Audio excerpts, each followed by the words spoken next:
ସକାଳୁ ସକାଳୁ ନଈରୁ ଧରା ହେଇ ଆସିଥିଲା ବିଶାଳ ବଡ଼ ବଡ଼ ମାଛ। ବିଶାଳ ବଡ଼ ମାନେ 5 ଫୁଟ କି 6 ଫୁଟ ନୁହେଁ, କିନ୍ତୁ ନର୍ମାଲ ସାଇଜ୍ ଠାରୁ ଟିକେ ବଡ଼ ସାଇଜ୍, ମାନେ 3 କେଜି 3.5 କେଜି ଖଣ୍ଡେ ହେବ।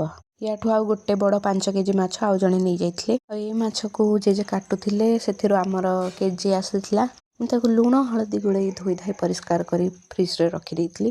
ତାପରେ କିଛି ସମୟ ପରେ ମୁଁ ମୋ କାମ ସାରି ଆସି ମାଛକୁ ଭାଜି ଦେଇଥିଲି।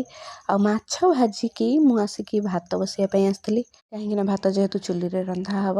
କିନ୍ତୁ ମୋର ମାଛ ତରକାରୀ ଭିଡ଼ିଓଟି ଫାଷ୍ଟରୁ ଲାଷ୍ଟ ପର୍ଯ୍ୟନ୍ତ ଦେଖିବା ପାଇଁକି ମୋ ସହିତ ଯୋଡ଼ି ହୋଇ ରୁହନ୍ତୁ। ତରକାରୀ କରିବା ପାଇଁ ପ୍ରଥମେ ତେଲ ଗରମ କରି କଡ଼େଇରେ ଫୁଟଣ ପକାଇବା। ଫୁଟଣ ପକାଇ ସାରିଲା ପରେ ଅଦା ରସୁଣ ପିଆଜ ଏକା ସହିତ ବାଟିକି ରଖିଥିଲେ, ତାକୁ ସବୁ ଦେଇଦେଲି। ତାକୁ କିଛି ସମୟ କଷିବା ପରେ ହଳଦୀ, ତା ସହିତ ଧନିଆ ଗୁଣ୍ଡ, ଜିରା ଗୁଣ୍ଡ ପକାଇ ପୁଣି କିଛି ସମୟ କଷି ଦେଇଥିଲି।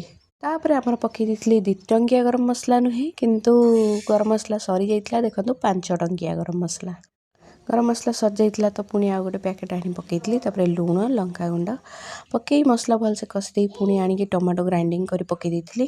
ତାପରେ ସେସବୁକୁ କଷି ସେଥିରେ ପାଣି ଦେଇଥିଲି। ପାଣି ଦେଇକି ପାଣି ଫୁଟିଲା ବେଳକୁ ମାଛ ପକାଇଥିଲି। ମାଛ ତରକାରୀ ରେଡ଼ି ହେଇଗଲା, କେବଳ ଖାଇବା ବାକି ଅଛି।